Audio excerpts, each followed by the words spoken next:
What's up, everyone? You know who I am. I'm Jack Slater, aka the Comic Outlaw. Yeah, check us out on YouTube, man. Drop us a like. And right now, we're going over the Fantastic Four, issue 66. Yes, the mystery of the year. What lurks behind the beehive? These people that have taken Allison Masters, the girlfriend of Benjamin Grimm, and the stepdaughter of the villain Puppet Master. What have they taken her for? What do they got planned for her? Now, they're getting back from their fight with the Kree, and Ben went to look for Allison, and Allison's been gone a couple days, and they're wondering where she is, for she had disappeared. And they're trying to figure out the mystery because maybe she went shopping, maybe she did this, she has her own life, you know. But as Reed begins to kind of comfort and pity Ben, Ben just turns around and slaps him. For this whole time, Reed's been trying to help him find a cure, but he hasn't really been working on it due to the other things that have been happening, like alien invasions, villains coming out of the woodwork, getting lost in dimensions. You kind of know how it is. Anyways, Reed decides to find a way to find Allison.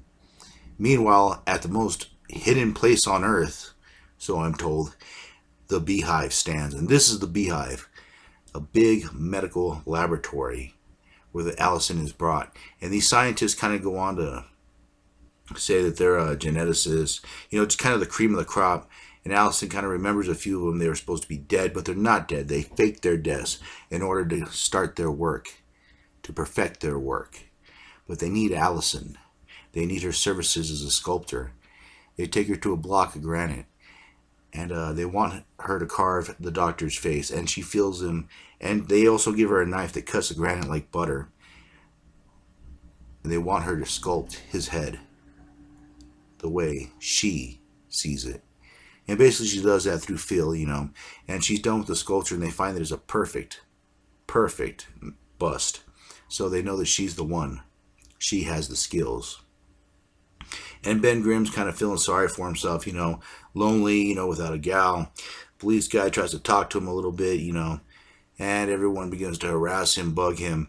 A girl kind of chases them off. Ben kind of gives her a little sour face, but she said that she was only standing up for him because, you know, he thought he was kind of cute, gives him a kiss.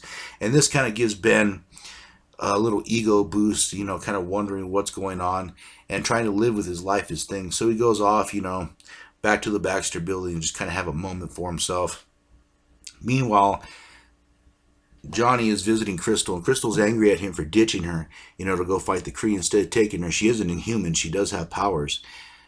And she's just a little mad at him. Johnny's trying to play with her a little bit, you know, trying to get a smoochy time, but no. She fires off a wind blast. And this is more of a reaction, you know, because it's part of her powers and who she is. Meanwhile, Reed's working on a little project, as Reed always does, trying to find a way to figure out what happened to Allison. So he's building a device, a machine, but they have to go back to Allison's place to use it. Meanwhile, they're going through the Beehive and all these wonders of the world, but Allison can see none of it, of course. They're talking about how they need her to sculpt something, someone, and then there's a big blast, an explosion. Something has escaped. As they grab Allison and they tell the soldiers to move forward, they need to explain to Allison what's going on. And she's kind of confused, you know, lost in the moment. They pour her some juice. Basically, it's like liquid laudanum, only without the addictive qualities, you know, it just kind of calms her down. And they explain that these scientists have been trying to create the perfect human, the perfect being. That's what all this research has gone into.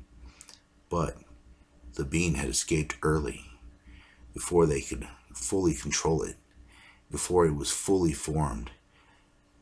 And this creature has immense power. As they run down the corridor, the soldiers are all dispatched, and it's gone. It left.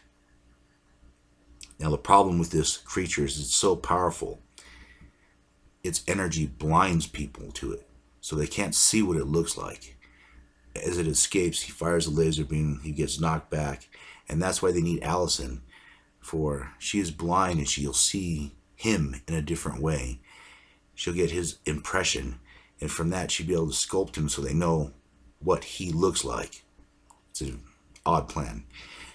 Anyways, Thing, of course, Flowers looking for Allison again, hoping that she came back from wherever she is. Reed, of course, suspecting foul play, makes this device that kind of tracks her heat, kind of like a movie, sort of.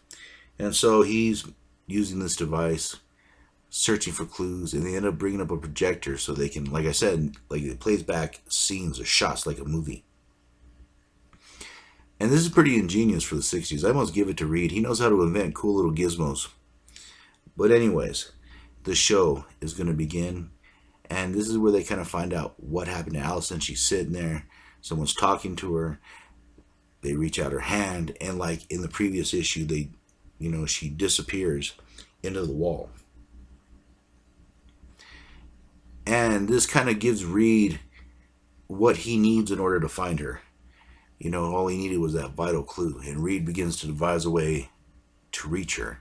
As these scientists are getting ready to try to destroy him, they're going to bring Allison, of course, because she could see his energy.